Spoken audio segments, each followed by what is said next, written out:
இல்ல ஸ்டாலின் சாருக்கு மக்கள் சார்பா ஒரு கேள்வி. மக்களுடைய கனவு என்னன்னு உங்களுக்கு தெரியுமா சார்? அவருடைய அண்ட புழுகு ஆகாச புழுகு என்ன தெரியுமா? பெண்களுக்கு பாதுகாப்பு தமிழ்நாட்டில் எங்க போனாலும் கொட்டி கிடக்குதான். போதைப் பொருள் கலாச்சாரம் கண்ட்ரோலே இல்லாம அது பாட்டுக்கு தாறுமாற எங்கேயோ போய்கிட்டு இருக்கு. வயலன்ஸ் எல்லாம் தலைவிரிச்சு ஆடுது. அதுக்கு ஒரு ரீசெண்ட் எக்ஸாம்பிள் அந்த ரயில்வே ஸ்டேஷன்ல அந்த சிறுவர்கள் எல்லாரும் சேர்ந்து செஞ்ச அந்த சம்பவம். சட்டம் ஒழுங்கு சரியா இருந்தா ஏன் சார் இப்படி எல்லாம் நடக்குது? அடுத்து அவங்க ஆரம்பிச்ச அரசியல் கட்சியில அடுத்தவங்களுடைய அட்ரஸ்ல அரசியல்வாதிகளா இருந்துட்டு இருக்கிற இவங்க எல்லாருக்கும் ஒரு சவால். என்ன மாதிரி தனியா என்ன மாதிரி சொந்தமா ஒரு கட்சி ஆரம்பிச்சு 1% அட்லீஸ்ட் 1% வாக்கு வாங்கி காட்டுற அந்த தில் இருக்குதா, திராணி இருக்குதா? மக்கள் சக்தியின் துணையால, மக்கள் மேல அக்கறையா இருக்கக்கூடிய நல்ல அதிகாரிகளின் துணையால சூப்பரான ஒரு நல்லாட்சி என்னால கொடுக்க முடியும், செஞ்சு காட்டுறேன். என் நெஞ்சில் குடியிருக்கும் சேலம் மக்களே, விஜய நம்புறீங்களா ஸ்டாலின் சார நம்புறீங்களா? அவ்வளவுதான், முடிஞ்சு போச்சு.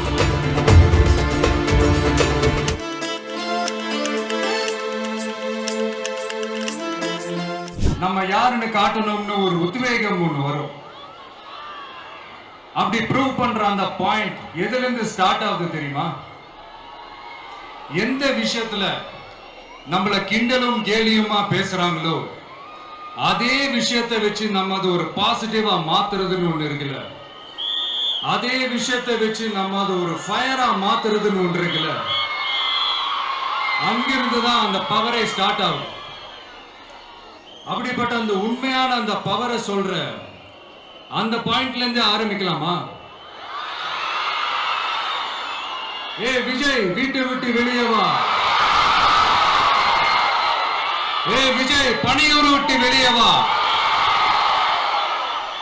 அப்படின்னு சொல்றவங்களுக்கு என் வீடு எதுன்னு தெரியுமா? முதல்ல என் வீடு எங்க இருக்குனாவது தெரியுமா? என சீண்டி பார்க்கறதா நினைச்சு கிண்டலும் கேலியுமா பேசுறவங்களுக்கு நான் சொல்றேன், இந்த தமிழ்நாடு தமிழ்நாடுன்னு சொல்றாங்களே அது மத்தவங்களுக்கு வேணா ஸ்டேட்டா இருக்கலாம், ஆனா என்ன பொறுத்த வரைக்கும் என் தாய் நாடானா தமிழ்நாடு தான் என் வீடு.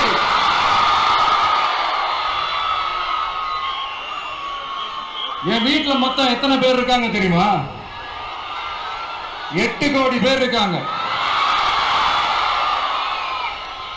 ஒட்டுமொத்த தமிழ்நாட்டு மக்களும் என் வீட்டு மக்கள், என் குடும்பம், என் உறவு, என் சொந்தம்.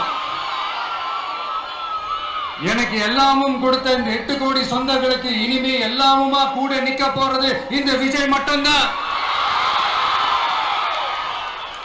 தமிழ்நாட்டோட முதல் படை வீரனா, தமிழ்நாட்டோட முதல் பாதுகாவலனா அவங்க கூடவே நிக்கணும்ன்றதுதான் என்னுடைய குறிக்கோள்.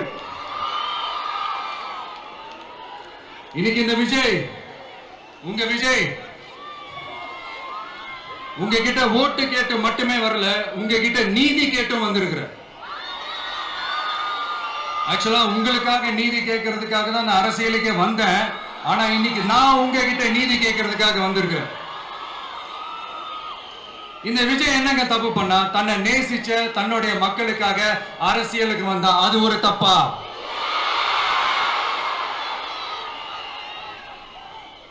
எல்லாத்தையும் ஒதுக்கி தள்ளிட்டு மக்களுக்காக மட்டுமே வந்த அது ஒரு தப்பா?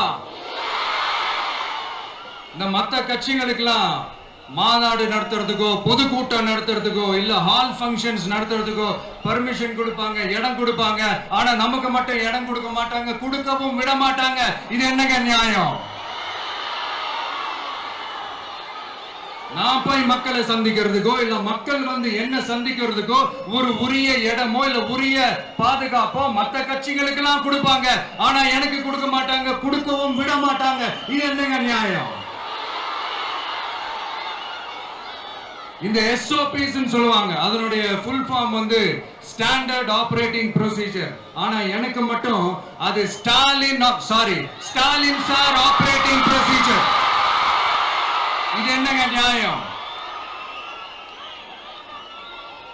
இந்த விஜய் உண்மையானவன்றது உங்க எல்லாருக்குமே தெரியும். நமக்கு எதிராக சதி செய்யறது யாரு, நமக்கு எதிராக சூழ்ச்சி செய்யறது யாரு, நமக்கு எதிராக பழி போடுறது யாரு, யாரெல்லாம் ஒன்னா சேர்ந்து இதெல்லாம் செய்யறாங்கன்றது உங்க எல்லாருக்குமே நல்லா தெரியும். அதனால என்னோட சொந்தங்களாகிய உங்ககிட்ட வந்து நான் நீதி கேட்காம வேற யாருக்கிட்ட தான் போய் கேட்பேன்.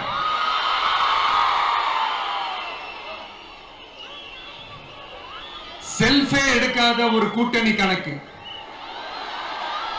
செல்ஃபே எடுக்காத ஒரு அறத பழைய அரித்மேட்டிக் கணக்கு, இதெல்லாம் வேலைக்கே ஆகாது. ஆணித்தரமா அடிச்சு சொல்றேன். அப்புறம் இந்த காசு கொடுத்து ஓட்டு வாங்கிடலாம்னு கனவு காண்றாங்கல்ல, அதுவும் இந்த விஜய் வந்ததுக்கு அப்புறம் நடக்கவே நடக்காது. வண்டி வண்டியா கொண்டாந்து குட்டுவாங்க. 1000, 2000, 3000, 4000, 5000 சாமி மேல சத்தியெல்லாம் வாங்குவாங்க. அப்படிதான் இத்தனை வருஷமா உங்களை ஏமாத்தி இருக்கிறாங்க. வாங்கிக்கங்க, சந்தோஷமா வாங்கிக்கங்க. எல்லாம் உங்க பணம் தான். வாங்கிக்கிட்டு அவங்க காதிலேயே விசில ஊதி அனுப்புங்க. அவங்க செவிலிய விசில ஊதி அனுப்புங்க.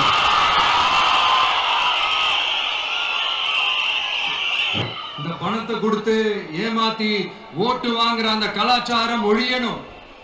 பணத்தை கொடுத்து ஏமாத்தினா ஏமாறுவீங்க. உங்களை தான் கேட்கிறேன், பணத்தை கொடுத்து ஏமாத்தினா ஏமாறுவீங்க?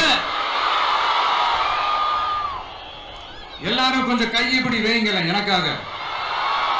நான் சொல்றத கொஞ்சம் ரிப்பீட் பண்ணுங்க. எங்க ஓட்டு எங்க உரிமை. எங்களை யாரும் விலைக்கு வாங்க முடியாது. எங்கள் ஓட்டு விசில் சின்னத்துக்கு தான். வேற யாரையும் நம்பி ஏமாற மாட்டோம். தேங்க்யூ. கேட்டுச்சா சார்? இனிமே நீங்க கொள்ளையடிச்சு வச்சிருக்கிற பணம் எல்லாம் வேஸ்டா போகுது. குப்பையில தான் தூக்கி போடணும். உங்களுடைய இந்த ஊழல் ஆட்சியையும் மக்கள் குப்பையில தான் தூக்கி போட போறாங்க. அடுத்து ஒவ்வொரு வீட்டில் இருக்கிற என்னுடைய குட்டி நண்பா நண்பீஸுக்கும் நான் சொல்லணும்னு நினைக்கிறேன். வீட்டில் டிவியில உட்கார்ந்து இந்த பிரச்சார மீட்டிங் எல்லாம் பார்த்துட்டு இருப்பீங்க. உங்களையும் உங்களுடைய ஃபியூச்சரையும் மைண்ட்ல வச்சுக்கிட்டு தான் நாம அரசியலுக்கே வந்திருக்கிறோம். அதனால எனக்காக நீங்க ஒண்ணு செய்யணும். தொடர்ந்து செஞ்சுக்கிட்டு தான் இருக்கிறீங்க. நான் நிறைய கியூட்டான வீடியோஸ்லாம் நான் பார்க்கிறேன். லைக் உங்க அம்மா அப்பா கிட்ட மைக்க நீட்டி யாருக்கு ஓட்டு போடுவீங்கன்னு கேட்டா பின்னாடி இருந்த அந்த பையன், அம்மா விஜய்னு சொல்லுவா, அப்பா விஜய்னு சொல்லுப்பா அப்படின்னு நிறைய அந்த கியூட்டான வீடியோஸ் எல்லாம் பாக்குறேன். அதை தொடர்ந்து தயவு செஞ்சு அதை தொடர்ந்து கண்டினியூ பண்ணுங்க. உங்க வீட்டுல இருக்கிற உங்களுடைய அப்பா அம்மா தாத்தா பாட்டி பெரியப்பா பெரியப்பா சித்தி சித்தப்பா அத்தை மாமா ஓட்டு போடுற வயசுல இருக்கிற அண்ணன் அக்கா எல்லாரையும் விசில் சின்னத்துக்கு ஓட்டு போட சொல்லுங்க.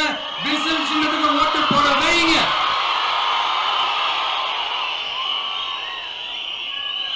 இந்த தேர்தல் நெருங்கிற இந்த நேரத்தில் பொலிட்டிக்கலா ஸ்பீக்கிங் டு த பாயிண்ட் ஒரே ஒரு விஷயம் நான் சொல்லணும். நாங்க அரசியலுக்கு வந்தது எந்த கட்சியும் ஒழிக்கிறதுக்கோ அழிக்கிறதுக்காகலாம் நாம அரசியலுக்கு வரல. யார் மேலேயும் தனிப்பட்ட ஒரு வன்மமோ இல்ல தனிப்பட்ட கோபமோ அப்படிலாம் யார் மேலேயும் கிடையாது. இந்த மற்றவங்க மாதிரி இந்த வெறுப்பு அரசியல் பண்றதுக்காகலாம் நாம அரசியலுக்கு வரல. அரசியல் ரீதியா நம்மளுடைய எதிரிகள் யாருன்னு டிக்ளேர் பண்ணிட்டு தேர்தலில் நின்று ஜெயிச்சு மக்களுக்காக எங்களுடைய நன்றி கடனை செலுத்துறதுக்காக தான் நாம அரசியலுக்கே வந்திருக்கோம். Just want to make this clear. அவங்கள கேள்வி கேட்கறதுக்கு முன்னாடி அவங்களுடைய இயலாமையை மறைக்கிறதுக்காக இந்த ஏ டீம் பி டீம் இதெல்லாம் கூட சேர்த்துக்கிட்டு ஒரே விஷயத்த சொல்லி அழுவுறாங்கல்ல. என்னன்னு சொல்லி அழுவுறாங்க? அனுபவம் இல்லாதவங்களால எப்படி ஆட்சி அதிகாரத்தை செய்ய முடியும் அப்படின்னு ஒரே விஷயத்த சொல்லி அழுவுறாங்கல்ல. அந்த அழுகைக்கு நாம ஒரு பதிலடி கொடுக்கணும்ல. மக்களே, நான் உங்களையே கேட்கிறேன், தெரியாம தான் கேட்கிறேன். இந்த அனுபவம் அனுபவம் அனுபவம்னு சொல்றாங்களே, அதிகாரத்தை வச்சு மக்கள் பணத்தை கொள்ளையடிச்சதை தாண்டி வேற ஏதாவது கொம்பு முளைச்ச பெரிய அனுபவம் இவங்களுக்கு இருக்குதா?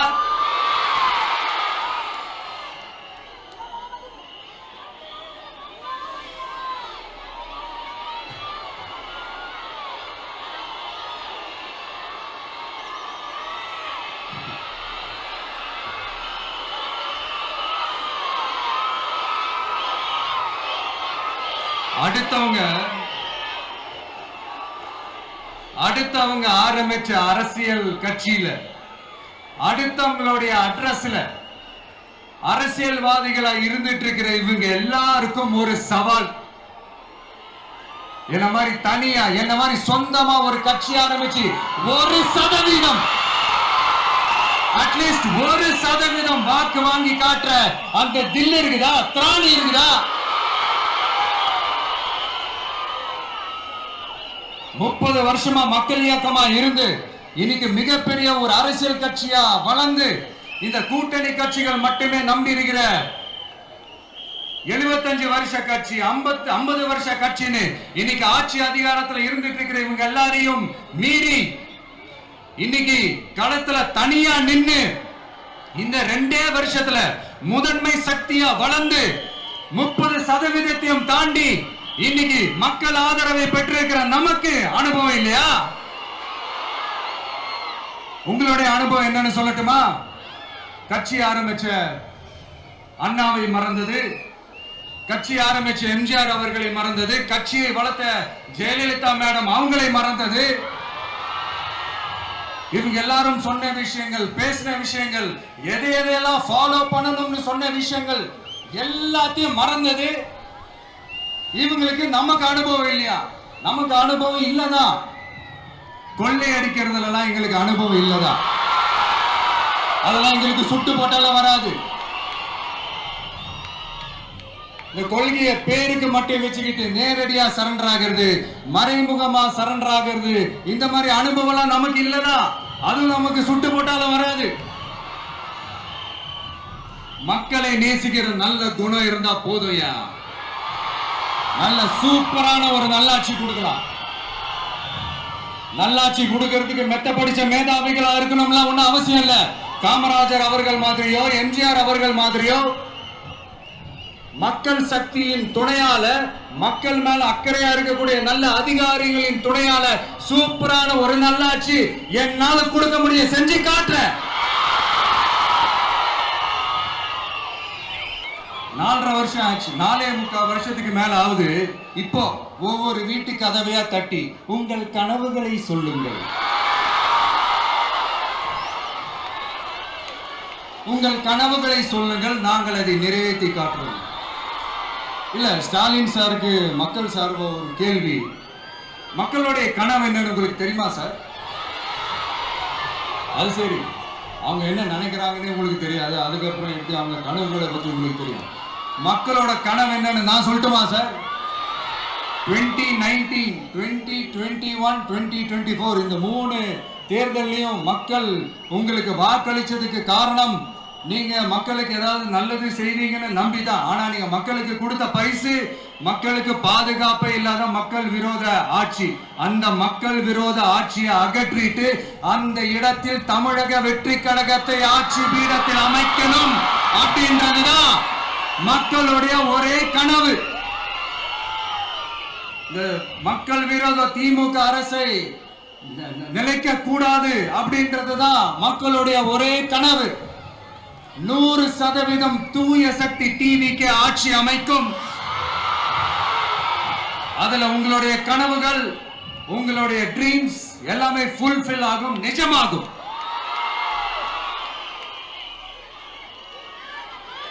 தமிழ்நாடு எப்பவுமே டெல்லிக்கு அவுட் ஆஃப் கண்ட்ரோல் அப்படின்ட்டு ஸ்டாலின் சார் அடிக்கடி சொல்லுவாங்க. ஸ்டாலின் சார் எதெல்லாம் அவுட் ஆஃப் கண்ட்ரோல் இப்ப நான் கொஞ்சம் சொல்லட்டுமா? முதல்ல சட்டம் ஒழுங்கெல்லாம் அவுட் ஆஃப் கண்ட்ரோல், பெண்கள் பாதுகாப்புல அவுட் ஆஃப் கண்ட்ரோல், இளைஞர்கள் வேலை வாய்ப்புல அவுட் ஆஃப் கண்ட்ரோல், மொத்தத்தில் அவரோட ஆட்சியே ஒரு அவுட் ஆஃப் கண்ட்ரோல். இந்த வருஷம் பிகினிங்ல சட்டசபையில பேசும்போது சொல்றாங்க, மக்கள் எல்லாரும் ரொம்ப மகிழ்ச்சியா இருக்கிறாங்க, அதனால நானும் ரொம்ப மகிழ்ச்சியா இருக்கிறேன் அப்படின்னு. மக்கள் சந்தோஷமா இருக்கிறத பார்க்கறது கூட ஒரு சந்தோஷம் தான் சார், அது யாரும் இல்லைன்னு சொல்லல. அப்படி உண்மையிலேயே மக்கள் உண்மையிலேயே சந்தோஷமா இருக்கிறாங்க அப்படின்னா ஏன் சார் விவசாயிகள் போராட்டம் நடக்குது? ஏன் சார் மீனவர்கள் போராட்டம் நடக்குது? ஏன் தொழிலாளர்கள் போராட்டம் நடக்குது? தூய்மை பணியாளர்கள் போராட்டம் ஏன் நடக்குது? அங்கன்வாடி ஊழியர்கள் போராட்டம், செவிலியர்கள் போராட்டம், மருத்துவர்கள் போராட்டம், மாற்றுத்திறனாளிகள் போராட்டம், அரசு ஊழியர்கள் போராட்டம், ஆசிரியர்கள் போராட்டம், இடைநிலை ஆசிரியர்கள் போராட்டம், பகுதி நேர ஆசிரியர்கள் போராட்டம். இதெல்லாம் உங்க ஆட்சியில மக்கள் மகிழ்ச்சியா இருக்காங்கன்றதுக்காக நடக்கிற போராட்டமா சார்? எனக்கு தெரிஞ்சு மக்கள் சந்தோஷமா இருக்கிறாங்கன்னா பொங்கல் வச்சு கொண்டாடுவாங்கன்னு கேள்விப்பட்டிருக்கேன். உங்க ஆட்சியில தான் போராட்டம் நடத்தி அவங்களுடைய மகிழ்ச்சியை வெளிப்படுத்துறாங்கன்னு நினைக்கிறேன்.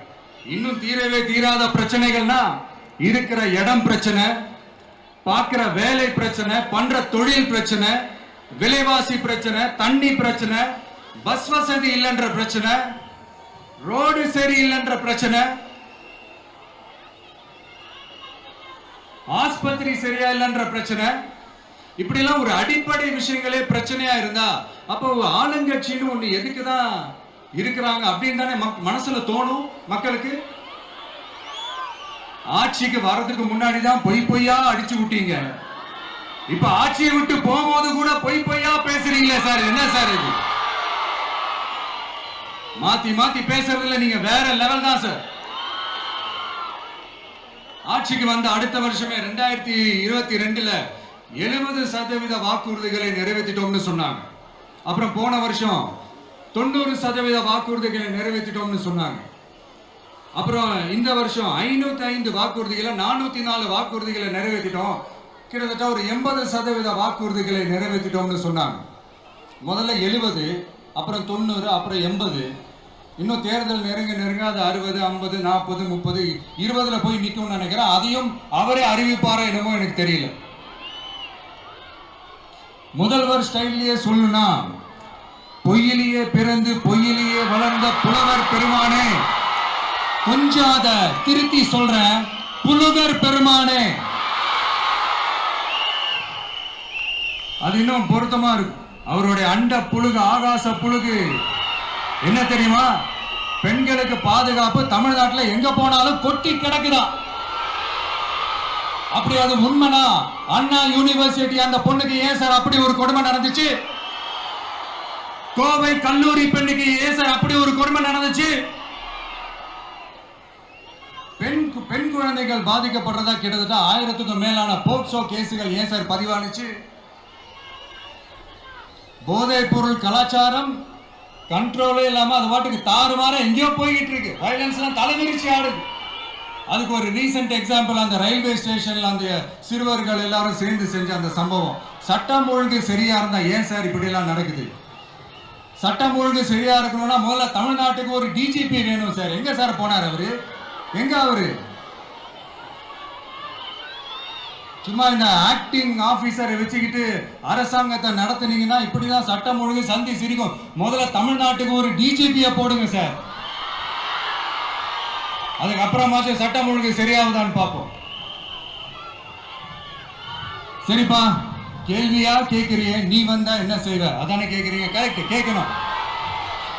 மக்களோட அடிப்படை தேவைகளை தீர்க்கிறது தான் நம்மளுடைய ஃபர்ஸ்ட் வேலையே. அதை தீர்க்கிறதுக்கான அந்த தேடி போறது, அதோட சொல்யூஷனை தேடி போறது தான் நம்மளுடைய ஃபர்ஸ்ட் அஜெண்டாவே. கொஞ்சம் வெயிட் பண்ணுங்க, தேர்தல் அறிக்கை ரெடி ஆயிட்டு இருக்கு. தெளிவான ஒரு தேர்தல் அறிக்கையாவது வரும். என்ன நம்புற உங்களை நான் டிசப்பாயிண்ட் பண்ணவே மாட்டேன்.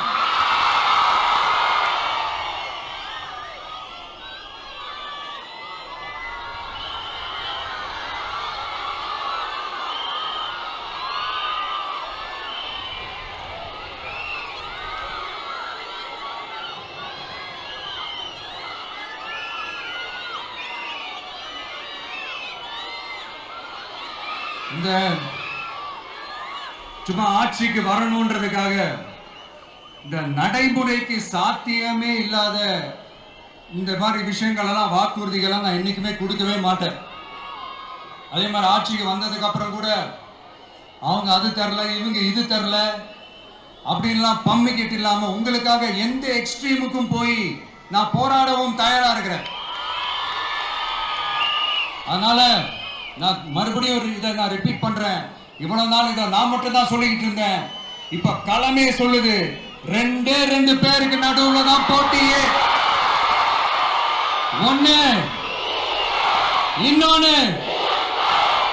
ஒண்ணு தூய சக்தி டிவிக்கு, இன்னொன்னு தீய சக்தி டிஎம்கே.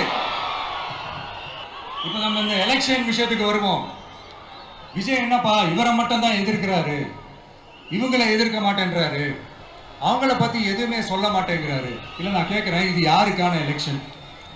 தமிழ்நாடு சட்டசபைக்கான ஒரு தேர்தல். இப்ப இங்க யார் ஆட்சியில் இருக்கிறான்? யாரு பொய்யா வாக்குறுதிகளை கொடுத்து மக்களை ஏமாத்துறது? யாரு மக்கள் விரோத ஆட்சியை நடத்துறது? அப்ப இங்க யாரை அகற்றணும்? இந்த மக்கள் விரோத திமுக அரசை அகற்றணும்னா நம்ம யாரை எதிர்க்கணும்?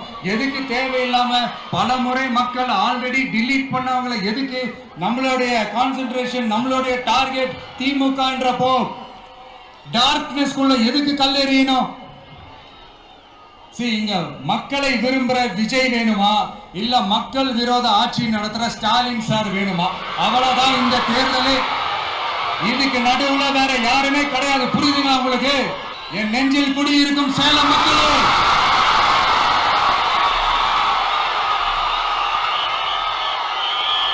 One last simple question.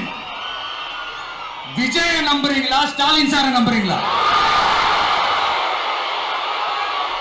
அவ்வளவுதான், முடிஞ்சு போச்சு. கத்தம்.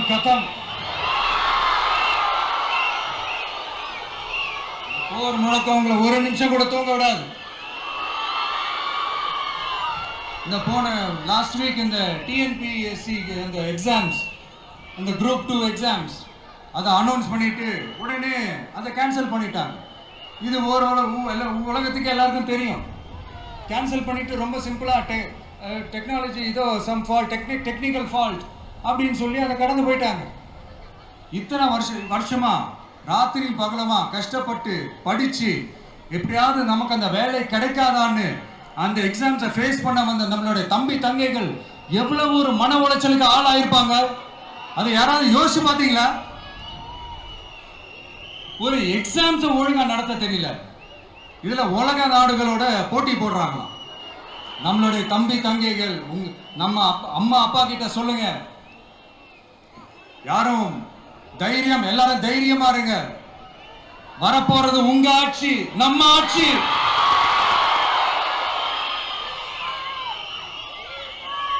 அதனால இந்த மாதிரிலாம் எதுவும் நடக்காம சமூக நீதிக்கான ஒரு நல்ல ஆட்சியை அமைப்போம்.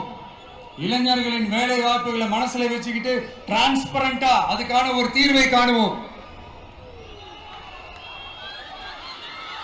நான் விக்கிரவாண்டி மாநாட்டில் பேசும்போது ஒரு பொலிட்டிக்கல் பாம் ஒன்று சொன்னேன், ஞாபகம் இருக்கா? ஆட்சியிலையும் பங்கு, அதிகாரத்திலையும் பங்குன்னு ஒன்று சொன்னேன். இப்போ அந்த பொலிட்டிக்கல் பாம் எல்லா கூட்டணியிலையும் வெடிச்சுக்கிட்டு இருக்கு, தாறுமாற வெடிச்சுக்கிட்டு இருக்கு.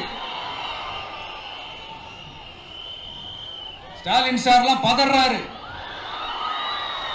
ஆட்சி அதிகாரத்துல பங்கெல்லாம் தமிழ்நாட்டில் ஒத்து வராது அப்படின்னு சொல்றாரு.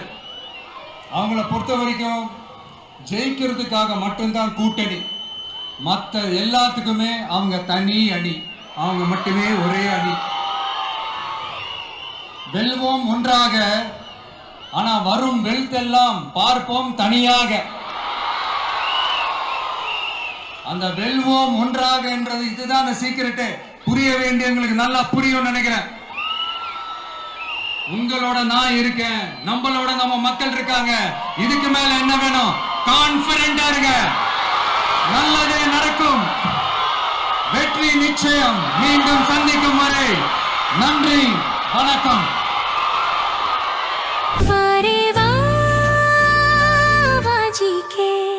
Dr. Srivarma's Vajicare, his wellness for her happiness.